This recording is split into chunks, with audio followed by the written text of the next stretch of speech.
Imagine holding a simple clay jar, no bigger than your hand, and realizing it could rewrite history. For decades, we've debated the Baghdad Battery, a strange little pot from ancient Mesopotamia. Was it just for storing scrolls, or was it something more? Something electric. Well, the year is 2025, and the debate is officially over. We just proved it. Ancient electricity existed. Let me take you back to the beginning of this incredible journey. My name is Dr. Eris Thorne, and for most of my career, I was a skeptic. I taught ancient history, and I always told my students the Baghdad Battery was a fringe theory, a fun what-if, but nothing more. The artifacts, discovered in the 1930s near Baghdad, were simple: a terracotta pot, a copper cylinder, and an iron rod. The mainstream view was that they were used to store sacred texts. The idea of them generating an electrical current seemed like something out of a science fiction novel. But one of my students, a brilliant young woman named Lena, wouldn't let it go. She was fascinated by the forgotten corners of history, the mysteries that science hadn't quite solved. "Dr. Thorne," she'd say, "what if they weren't just storing scrolls? What if they were creating light in the dark? What if they were healing people?" I'd smile and gently steer her back to the accepted curriculum. But her passion was infectious, and it planted a seed of doubt in my mind. Years passed. I retired, and Lena became a respected archaeologist in her own right. Then, one day, I got an email from her. The subject line was just 2 words: the battery. She was leading a new expedition near the original discovery site and had found something extraordinary. Not just more jars, but a workshop. A place filled with dozens of these devices, some still containing traces of an acidic substance, like grape juice or vinegar. And with them, she found thin, delicate filaments of gold and silver. This was the missing piece. The theory had always been that if the batteries worked, they could have been used for electroplating, coating one metal with another. Lena invited me to join her lab in London. My skepticism was warring with a lifetime of curiosity. I had to go. Walking into her lab felt like stepping into the future to look at the past. High-tech scanners and analyzers were all pointed at these humble clay pots. Lena's team had meticulously recreated the batteries using only materials available to the ancient Mesopotamians. They filled the jars with vinegar, inserted the copper and iron, and connected them. The moment of truth arrived. Lena handed me a voltmeter. My hand was shaking as I attached the probes to the iron rod and the copper cylinder. I expected nothing. A flicker, maybe. But the needle didn't just flicker.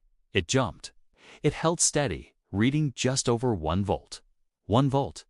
It wasn't much, but it was everything. It was a stable, continuous electrical current. We all just stood there in stunned silence. A 2,000-year-old power source was humming to life on a lab bench in 21st century London. But the biggest revelation was yet to come. Lena picked up one of the delicate silver filaments from the dig site. "The early theories were about electroplating jewelry," she said, her voice filled with awe.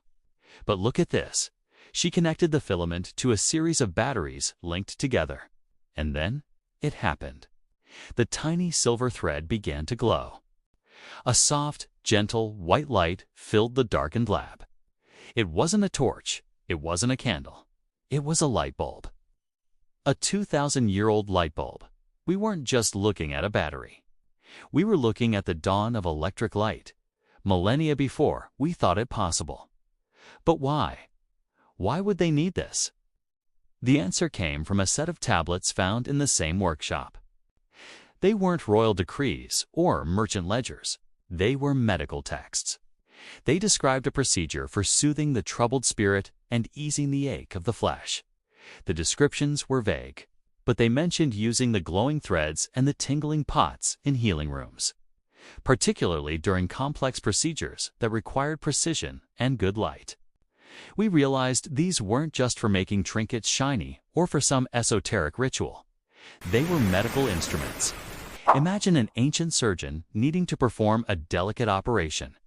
Instead of a flickering, smoky oil lamp, they had a steady, clean source of light. Imagine a patient suffering from chronic pain. The texts described applying the tingling pots to the body, a primitive form of electrotherapy to manage pain. This wasn't just a technological discovery, it was a human one.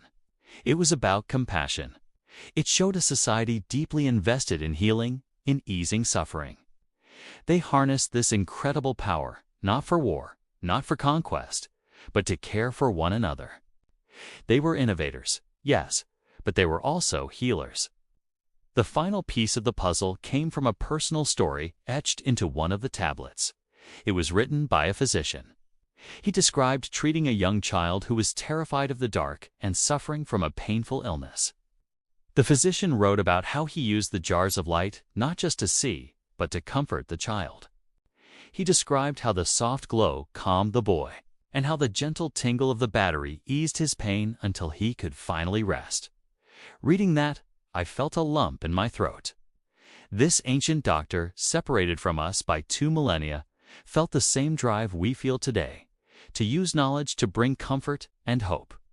My entire career, I had taught history as a collection of dates, kings, and wars. But in that moment, I understood it as a story of people. People who loved, who feared, who dreamed, and who, against all odds, found ways to light up their world. The Baghdad Battery is real. But the true discovery isn't that our ancestors knew about electricity. It's the stunning, humbling realization of how they chose to use it to heal, to comfort, and to bring light to the darkest of places. It reminds us that the greatest innovations aren't just about power, but about the compassion that guides our hands. History isn't just about what people did, it's about why they did it. And sometimes, the answer is simpler and more beautiful than we could ever imagine. Thank you for watching.